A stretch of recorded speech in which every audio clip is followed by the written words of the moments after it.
At 1 a.m. on Christmas morning, the telephone inside the Sodder family home rang.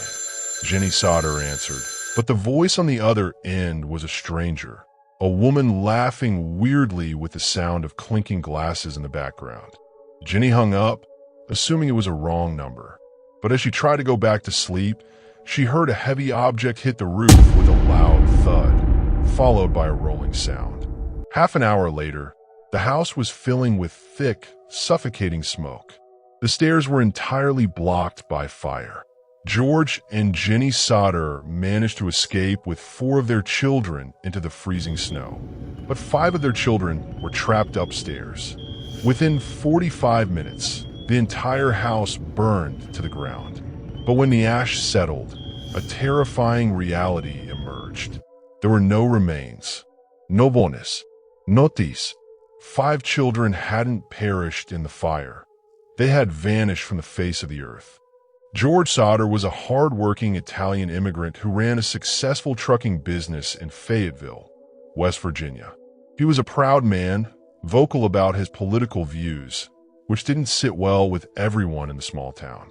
Months before the fire, a mysterious salesman walked onto the Sodder property, pointed at the wooden house, and warned George that his house would go up in smoke and his children would be destroyed because of his anti-Mussolini remarks.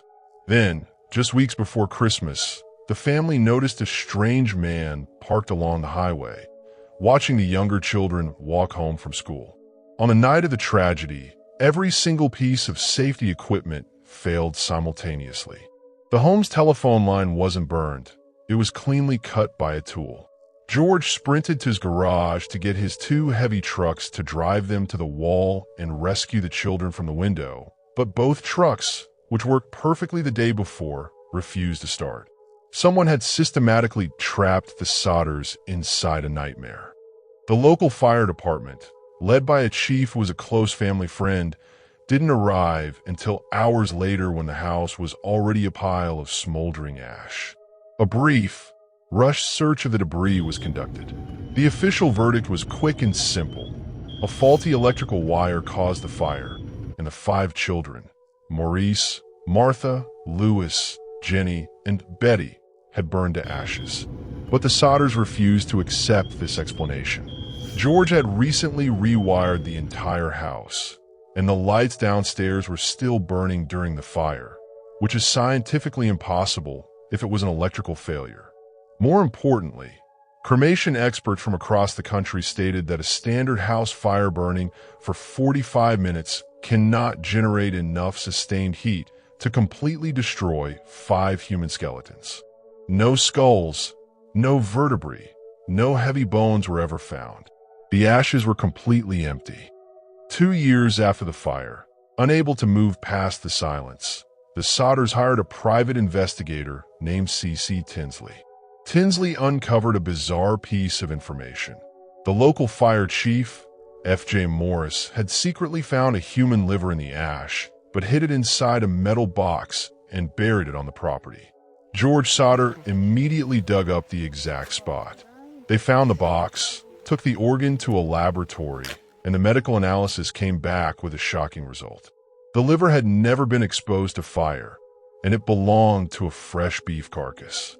The fire chief had deliberately planted animal remains to convince the family that their children were dead, so the investigation would be closed. Why was the local government trying to cover up the disappearance? The chief claimed he did it to bring closure to the family, but the incident only proved that a massive criminal conspiracy was at play. If the children didn't die in the flames, where were they? Clues began to surface from all over the country. A waitress at a roadside rest stop outside of Fayetteville claimed she served the missing children breakfast the morning after the fire, noting that a car with Florida license plates was parked outside. A woman at a hotel in Charleston, West Virginia, swore she saw 4 of the 5 children accompanied by 2 men and 2 women of Italian descent a week later. She stated that when she tried to speak to the children in a friendly manner, one of the men looked hostile, muttered something in Italian, and the entire group checked out of the hotel immediately. George Sodder spent the rest of his life driving across America, chasing thousands of leads, visiting orphanages, and looking at faces in the streets, convinced his family had been stolen by a human trafficking ring or the Italian mafia. In 1967, 22 years after the fire, Jennie Sodder received a letter postmarked from Central City, Kentucky. There was no return address. Inside was a single photograph of a young man in his mid-20s.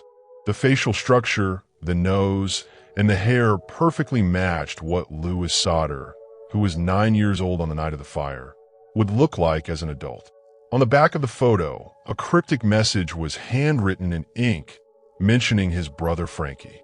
The Sodders hired another detective to go to Kentucky to find the source of the letter, but the detective vanished after leaving for the assignment and was never heard from again.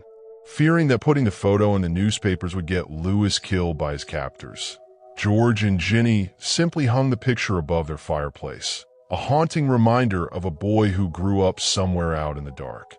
George Sodder passed away in 1969, and Jennie followed him in 1989, spending her entire life wearing black in permanent mourning.